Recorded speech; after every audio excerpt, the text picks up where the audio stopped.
1장 1절부터 3절에 있는 말씀입니다. 히브리서 1장 1절부터 3절에 있는 말씀입니다.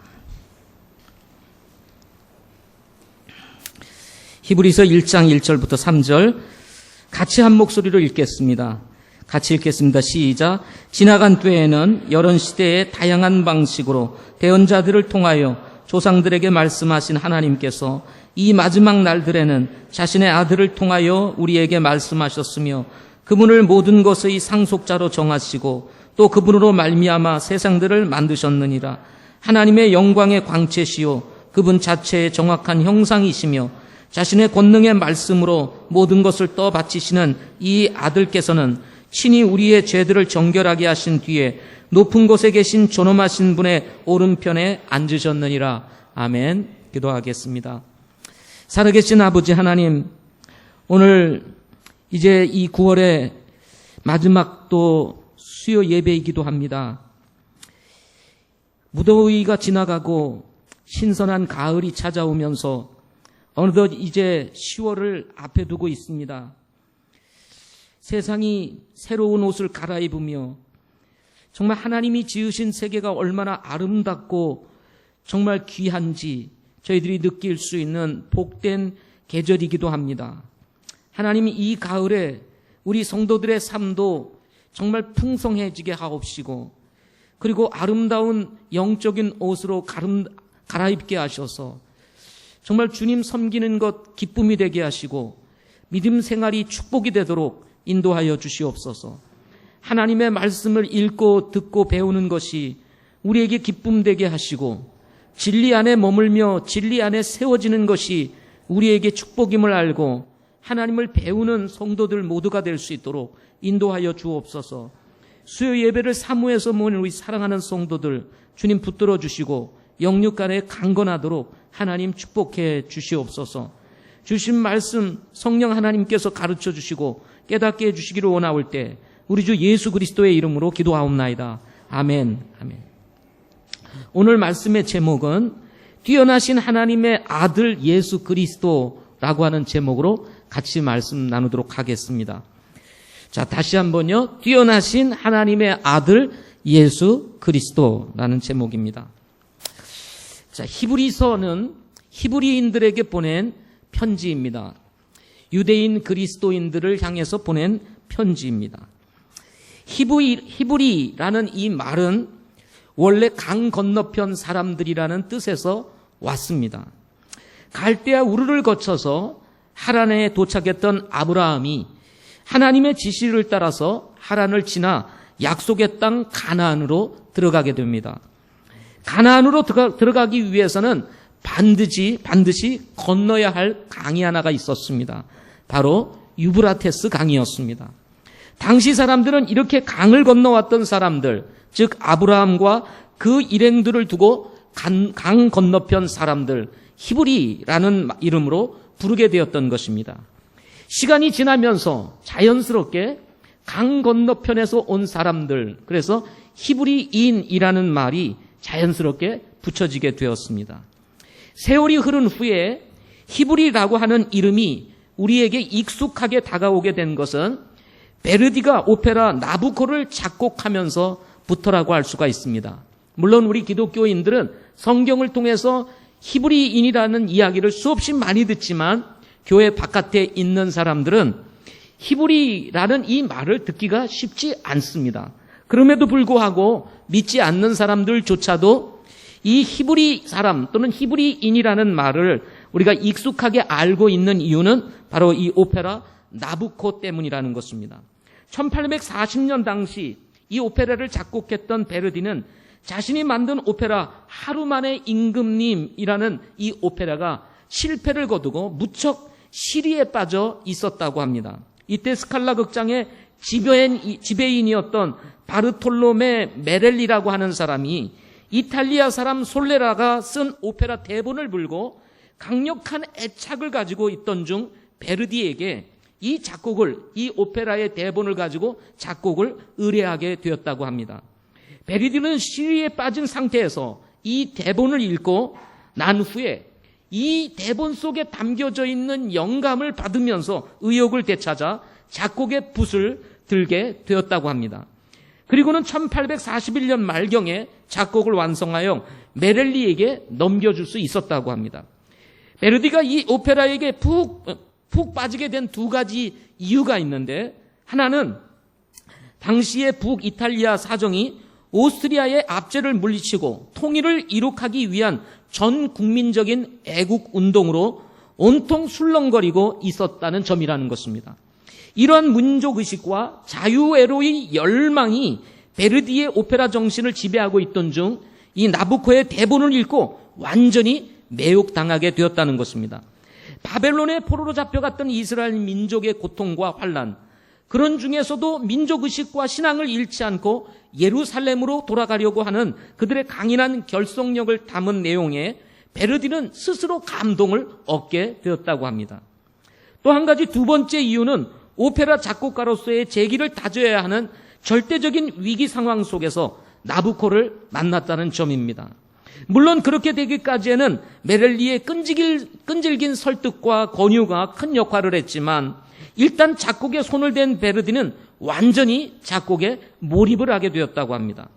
방대한 스케일과 스펙터클한 무대 규모를 마음껏 구사하면서 유대 왕국의 멸망에 따른 나부코의 행적을 쫓는 그의 음악 정신은 뜨거운 불꽃으로 피어오르게 되었고, 뒷날 이탈리아의 시인 카루 두치라고 하는 사람은 이 베르디의 이 오페라 나부코를 보고 나서 패기 넘치는 베르디, 오페라 예술의 첫 고동이다라고 말할 정도로 베르디를 찬양했다고 합니다.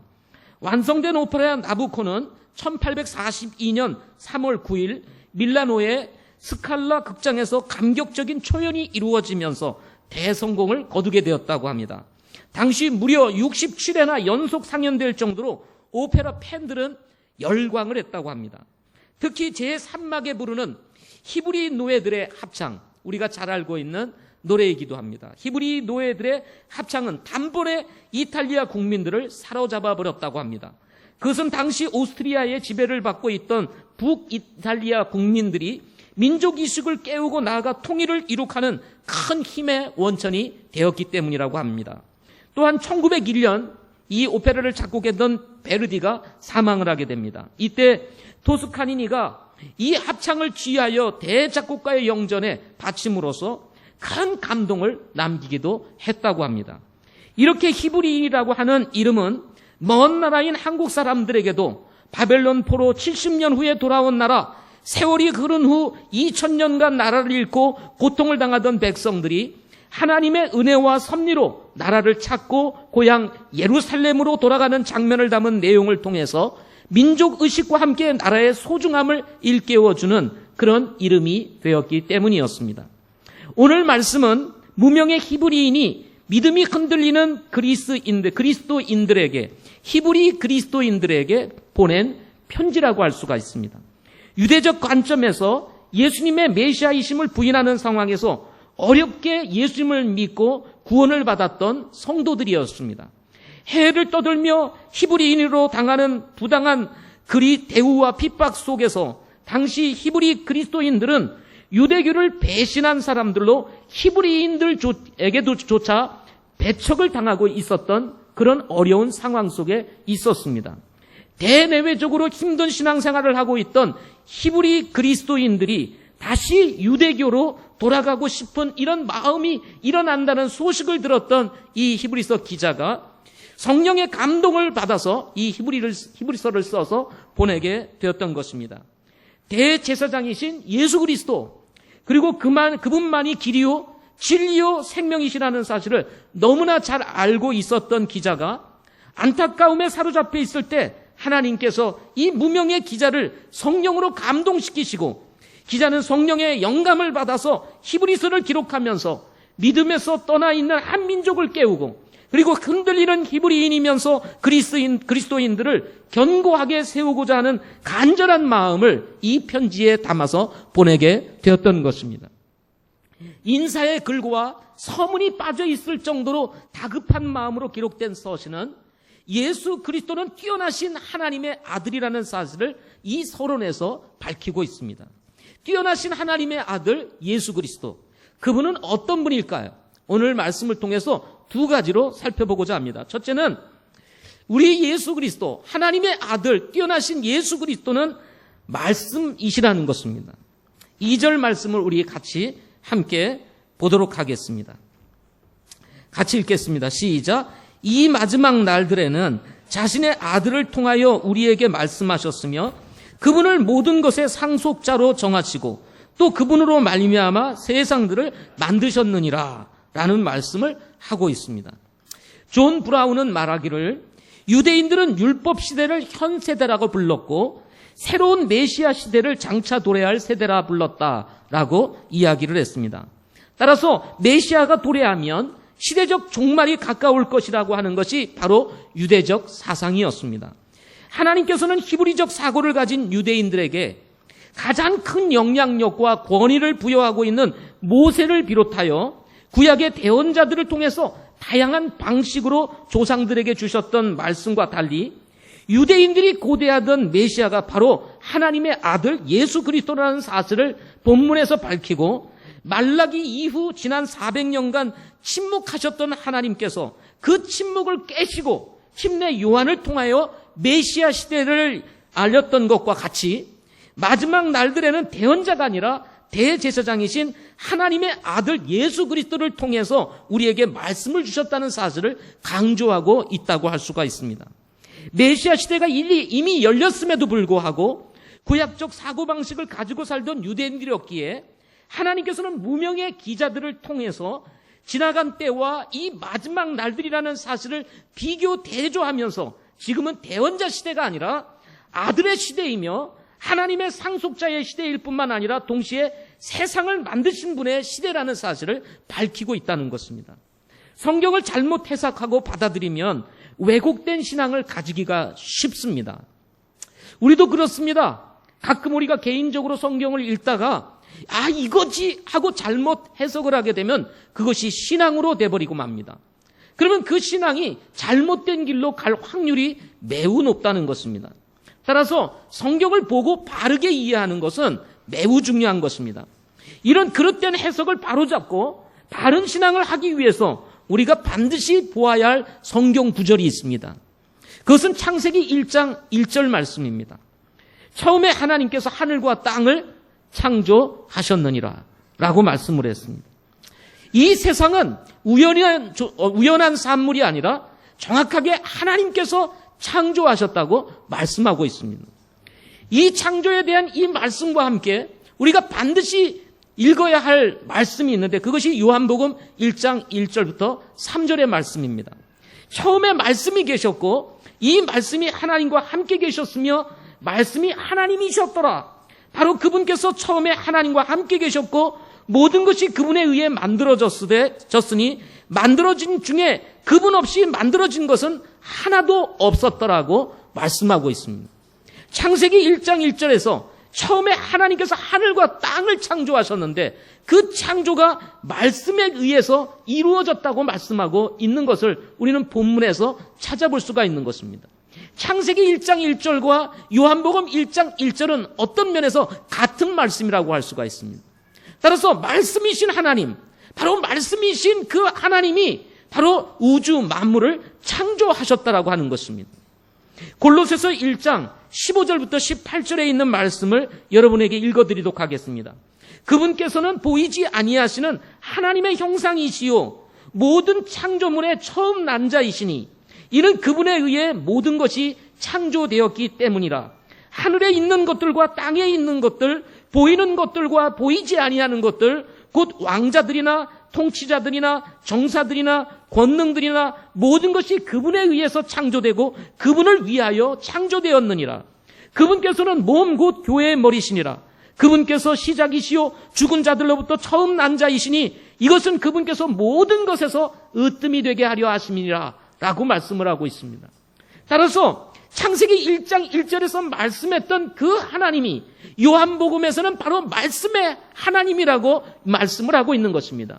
그리고 그 말씀의 하나님이 어떤 분이신지를 정확하게 골로새서에서 말씀해주고 있는 것입니다.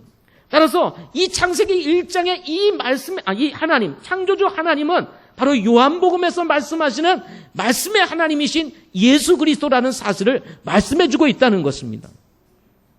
이 말씀을 통해서 우리들이 반드시 기억해야 될 것이 있습니다. 그것은 성경의 중심은 대언자가 아니라 예수 그리스도라는 것입니다. 지금 유대적 사고를 가지고 있었던 유대인들은 성경의 중심이 대언자들이라고 생각을 하고 있었습니다. 그래서 그들은 모세에 대해서 관심을 가지고 있었습니다. 그리고 구약에 있는 많은 대언자들에 대해서 관심을 가지고 있었습니다. 그러나 히브리서를 써서 보내고 있는 이 기자를 통해서 하나님은 말씀하시기를 유대적 관점에서 가지고 있는 너희의 사상은 대언자에게 관심을 가지고 있지만 이제는 바로 아들이신 예수 그리스도에 대하여 관심을 가질 것에 대해서 말씀하고 있는 것입니다. 지나간 때는 마지막 날들에 의해서 있는 것이기 때문에 그렇습니다. 구약의 대언자는 바로 예수 그리스도를 위해서 있는 것이기 때문에 그런 것입니다. 하나님의 아들 그리스도가 바로 말씀이며 상속자이시고 동시에 우주 만물을 창조하신 우리가 믿는 하나님이시기 때문에 그런 것입니다. 따라서 지나간 때로 돌아가는 것은 어리석은 것이라는 것입니다. 지나간 때로 돌아가지 말라는 거예요. 지금 신앙이 흔들리고 있는 이 히브리인들 가운데서 그리스도인들이 다시 유대교로 돌아가려고 하는 이런 움직임을 보면서 지금 이 히브리서 기자는 다시 그리로 돌아가지 말라는 것입니다. 바로 너희들이 믿는 예수 그리스도가 가장 뛰어나신 분이시라는 사실을 지금 이 히브리서 기자가 말하고 있는 것입니다. 따라서 베드로후서 2장 22절 말씀을 통해서 보게 되면 이런 말씀이 있습니다. 개가 자기 토한 곳으로 되돌아가고 씻긴 돼지는 진창 속에서 디군다 하는 참된 잠언과 같다는 말씀이 나옵니다. 여러분, 우리가 예수 믿고 구원받은 다음에 다시 세상으로 돌아가는 것은 개가 자기 토한 곳으로 돌아가는 것과 같고 씻긴 돼지가 진창 속으로 돌아가는 것과 같다는 말씀인 것입니다. 다른 말로 얘기해서 유대교적 사고 가운데서 예수 그리스도가 메시아라는 사실을 알고 구원받았던 이 히브리 그리스도인들이 정말 제대로 예수님을 만나고 그 뛰어나신 하나님의 아들 예수 그리스도를 만나서 구원을 받았음에 불구하고 이제 여러 가지 어려운 상황 속에서 다시 유대교로 돌아가려고 하는, 회개하려고 하는 이런 움직임이 일어나자 여러분, 이 히브리서 기자가 얼마나 안타까움이 있었겠습니까? 한 민족을 끌어안고 정말 그리스도 저편에 반대편에 서 있는 민족을 바라보면서 예수 믿고 거듭난 사람으로서 얼마나 안타까움이 있었겠어요. 그런데 예수 믿고 거듭났던 히브리 그리스도인들이 다시 유대교로 돌아가려고 하는 거예요. 이것을 바라보면서 여기 이 히브리서 기자는 예수 그리스도야말로 가장 뛰어나신 분이라는 사실을 서론부터 강조하고 있다는 것입니다. 사랑하는 성도 여러분, 우리도 종종 현실을 도피하여 과거에 머물러 있을 때가 있습니다. 과거의 신앙생활을 잘한 것도 중요합니다. 정말 우리가 과거부터 바른 믿음과 신앙을 가지고 경건하게 신앙생활하는 것 무엇보다도 중요합니다. 그러나 신앙은 진행형입니다. 과거도 중요하지만 여러분, 오늘도 중요한 것입니다. 따라서 우리의 신앙은 과거에 머물러 있어서는 안 됩니다. 계속 우리는 같은 믿음을 가지고 같은 신앙을 가지고 같은 믿음을 향해서 같은 방향을 향해서 나아가야 한다는 것입니다. 과거가 오늘을 대신해 줄 수 없기 때문에 그렇습니다. 어떤 사람들은 잘못된 과거에 사로잡혀 새로운 오늘과 내일을 잃어버리며 살아갑니다. 그 상처에 사로잡혀서 오늘을 보지 못하는 거예요. 내일을 향해서 걸음을 내딛지 못한 채 과거의 상처에 사로잡혀 있는 사람들이 얼마나 많은지 모릅니다. 우리 하나님은 용서하시는 분이 있습니다. 새로운 피조물이 되게 하시는 분이 있습니다. 지나간 때를 위해서 사는 것이 아니라 마지막 날들을 위해서 살게 하시는, 우리를 사랑하시는 하나님이신 것입니다. 그분이 바로 하나님의 아들 예수 그리스도이신 것입니다. 그분이 말씀하셨고 그분이 상속하셨으며 그분이 바로 창조하셨다는 사실인 것입니다. 오늘 본문에서 바로 그렇게 말씀하신 분이야말로 가장 뛰어나신 하나님의 아들이라는 사실을 말씀해 주고 있는 것입니다. 두 번째로는 가장 높은 곳에 계신 분이시다 하는 것입니다. 우리 3절 말씀을 다시 한번 읽어보도록 하겠습니다. 같이 읽겠습니다. 시작. 하나님의 영광의 광채시요 그분 자체의 정확한 형상이시며 자신의 권능의 말씀으로 모든 것을 떠받치시는 이 아들께서는 친히 우리의 죄들을 정결하게 하신 뒤에 높은 곳에 계신 존엄하신 분의 오른편에 앉으셨느니라 라고 말씀하고 있습니다. 3절에서는 뛰어나신 하나님의 아들 예수 그리스도가 어떤 분이신지를 여러 가지 모양으로 소개하고 있습니다. 하나님의 아들 그리스도의 뛰어나심은 다양합니다. 이 히브리서 기자는 대언자가 아니라 바로 이 히브리인들이 믿고 있는 이 히브리인 그리스도인들이 믿고 있는 예수 그리스도가 얼마나 뛰어나신 분이신지를 설명함으로써 흔들리는 그들의 믿음을 고정시키기를 원하셨습니다. 따라서 이 히브리서 기자는 성령의 감동을 받아서 예수 그리스도는 하나님의 아들이시라는 사실과 함께 하나님의 영광의 광채시라고 말을 하고 있습니다. 대언자들은 부분적인 발광체였다면 예수님은 광채 그 자체시라는 것입니다. 요한복음 1장 9절에 보면 그 빛은 참빛으로 세상에 들어오는 모든 사람들을 비추었다라고 말씀을 했습니다. 그렇습니다. 대언자는 그 시대에 그 사람들에게만 필요했습니다. 그러나 예수 그리스도는 세월이 지난다 할지라도 지금 오늘날 예수님이 오셨을 2000년이 지난 지금에도 우리들에게 빛을 비추고 계신다는 것입니다. 그분은 바로 참 빛이기 때문에 그렇습니다. 요한일서 5장 1절 말씀에서는 이렇게 얘기합니다. 그런즉 우리가 그분에게서 듣고 너희에게 밝히 드러내는 소식이 이것이니 곧 하나님은 빛이시요 그분 안에는 전혀 어둠이 없다. 이렇게 말씀을 했습니다. 그렇습니다. 그분은 하나님의 빛이시요 그분 안에는 전혀 어둠이 없다라고 말씀을 했습니다. 우리가 창세기를 공부하다 보면 발광체에 대해서 공부를 합니다. 우리 이 형광등이나 이 등도 다 발광체입니다. 엄격한 의미에서 태양도 뭐예요? 발광체입니다. 우리는 태양이 빛의 근원이라고 생각을 해왔습니다. 과거에는. 그러나 과학이 발전하면서 이 태양은 빛의 근원이 아니라 많은 빛을 발하는 별들 중에 하나라는 사실을 알게 된 것입니다. 그러나 적어도 이 지구에 우리들이 살아감에 있어서 절대적인 에너지를 제공하는 것은 바로 태양입니다. 바로 이 빛의 원천이 누구십니까? 하나님이시라는 것입니다.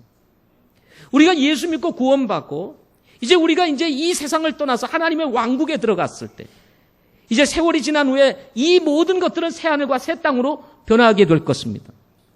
그리고 새하늘과 새 땅으로 변했을 때 바로 그 새하늘과 새 땅을 밝히는 것이 뭡니까? 또 다른 새로운 태양일까요? 아닙니다. 거기는 태양이 없다고 말하고 있습니다. 그럼 뭐가 빛을 비춰요?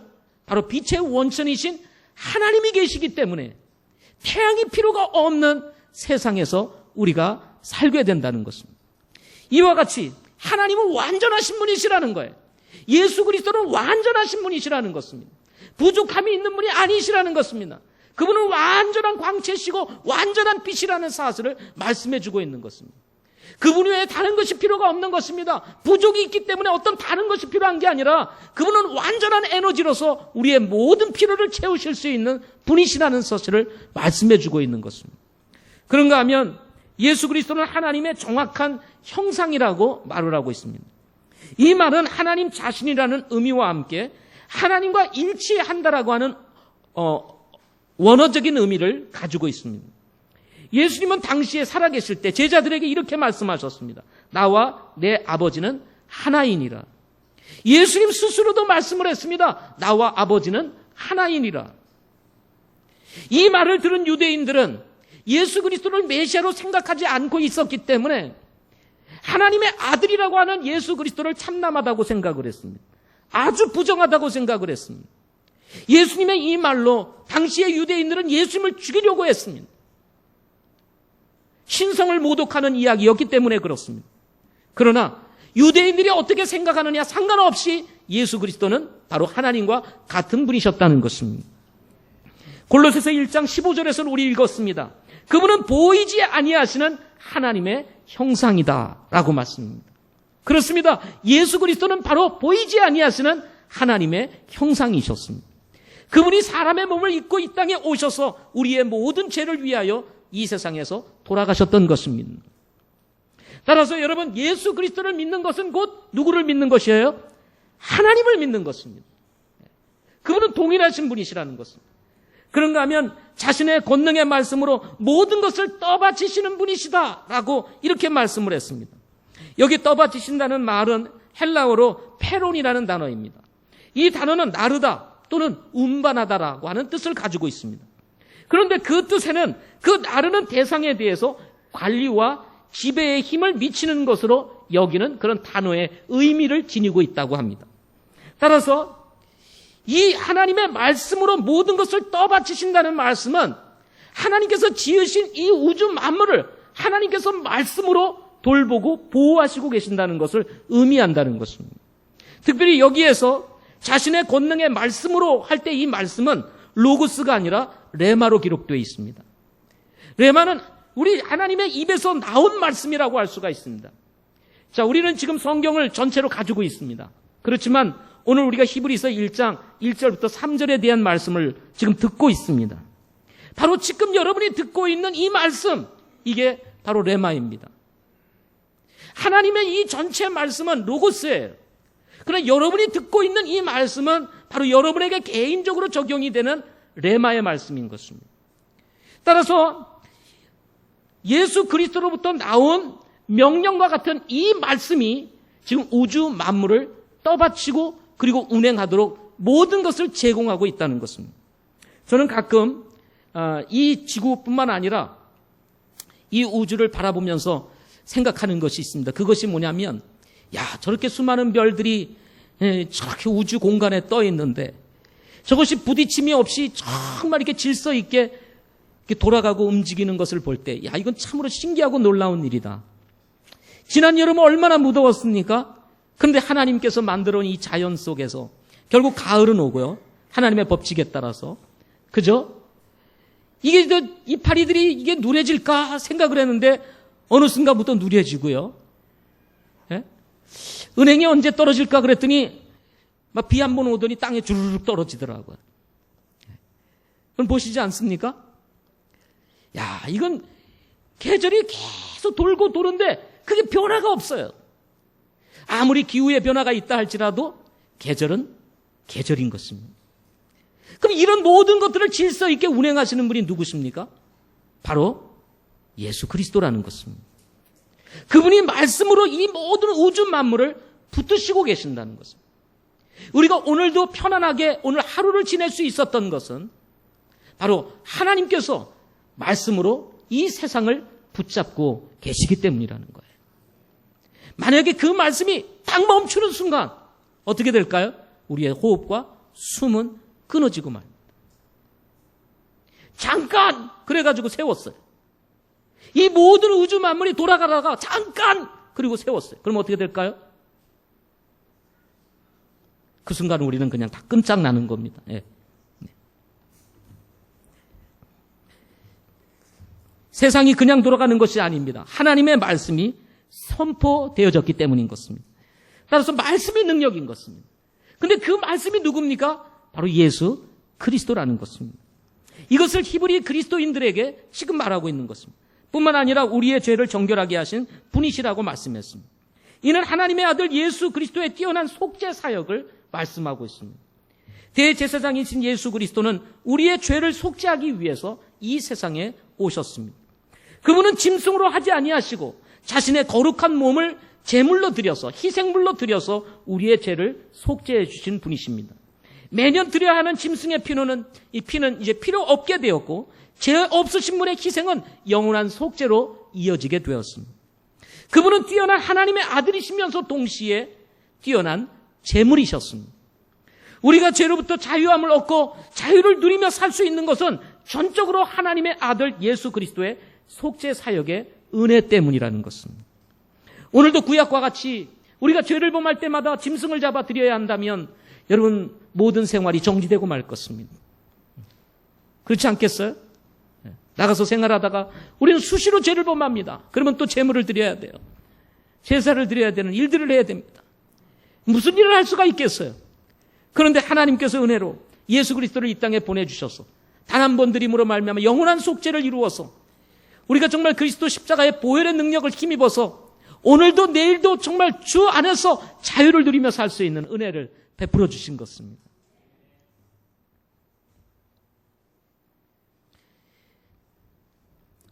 이런 사역은 대언자들이 할 수 있는 것이 아닙니다. 대언자들조차 예수 그리스도의 속죄 사역을 필요로 하는 죄인들이었습니다. 따라서 대언자에 대해서 초점을 맞추고 있었던 당시 히브리 그리스도인들에 대한 생각을 예수 그리스도께로 옮기려고 하는 것이 바로 히브리서 기자의 의도였습니다. 예수 그리스도의 뛰어남을 강조함으로 인해서 대언자가 아니라 예수 그리스도만이 우리가 믿고 의지할 수 있는 유일한 분이라는 사실을 강조하기 위해서였습니다. 이것은 히브리 그리스도인들에게만 아니라 세상을 살아가는 성도들에게도 마찬가지입니다. 성도들도 여전히 회개에 대한 도전에 직면하고 있습니다. 우리가 돌아서지 않는 한 이 세상은 절대 우리를 가만두지 않는다는 것입니다. 일시적인 안위를 위해서 살 것인가 아니면 영원한 안위를 위해서 살 것인가의 문제는 여전히 진행 중이라는 것입니다.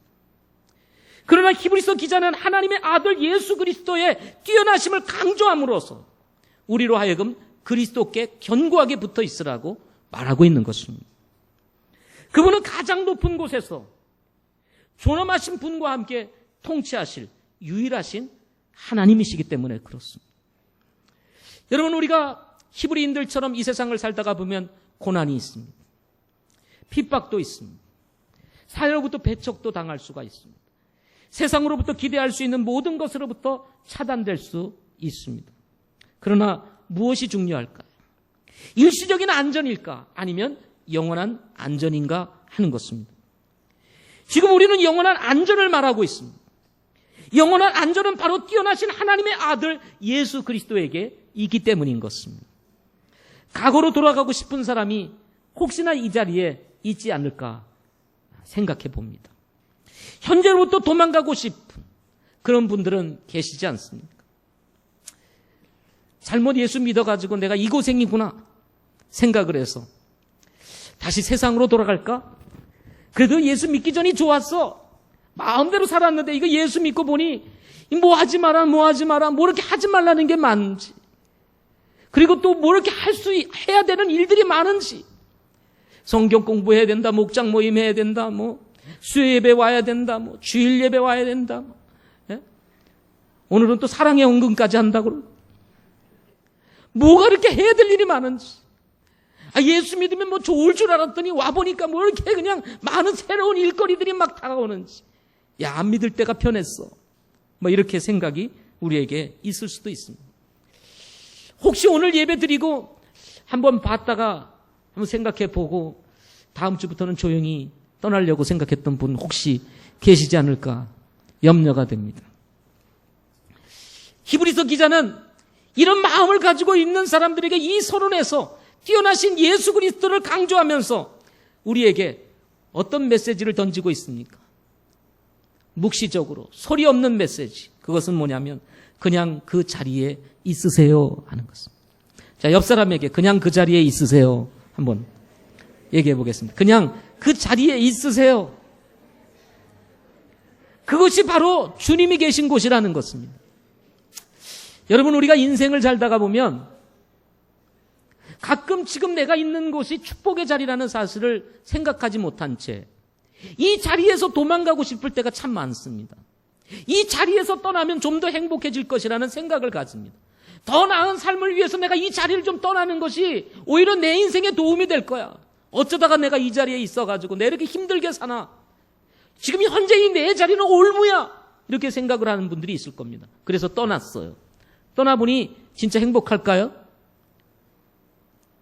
행복할까요? 여러분 떠났던 적 있지 않으세요? 회사도 떠나보고 친구도 떠나보고 뭐 떠나본 적 있으시지 않습니까? 집도 한번 떠나보고 가출해본 경험이 있으신 분들 손 들지 마시고 그냥 각자 알아서 손 들어보세요. 예. 가출의 경험 떠나보니까 행복하던가요? 이게 보통 문제가 아닙니다. 그래서 여러분, 우리가 있는 이 자리가 복된 자리예요. 지금은 당장 힘들고 지금은 당장 어려운 것 같고 지금은 당장 나에게 문제가 되는 것 같이 보이지요. 그러나 다른 자리에 가도 마찬가지입니다. 거기 가면 더 심해져요. 따라서 히브리서 기자는 묵시적으로 우리에게 얘기하는 거예요. 그냥 있으세요. 그것이 바로 축복의 자리입니다. 거기에 주님이 함께 하시는 곳입니다. 고난 속에서, 환난 속에서 주님을 만나자는 것입니다. 그것이 바로 거룩한 장소이며 그것이 바로 축복의 장소라는 것입니다. 혹시 여러분 이런 갈등 저런 갈등이 있어서 마음이 흔들릴 때 이 말씀을 기억해 주십시오. 바로 우리가 믿는 예수 그리스도는 가장 뛰어나신 하나님의 아들이시라는 것. 그분께 붙어있고 그분을 붙잡고 있는 것이 바로 축복이요. 그것이 바로 내가 그 분을 붙잡고 있는 그곳이 바로 거룩한 장소라는 것. 바로 그 자리가 지금은 뭐 바람이 불고 폭풍이 부는 것 같이 보여도 바로 그것이 축복의 장소라는 것. 기억하면서 여러분 주님과 함께 붙어 있으시기를 바랍니다. 기도하겠습니다.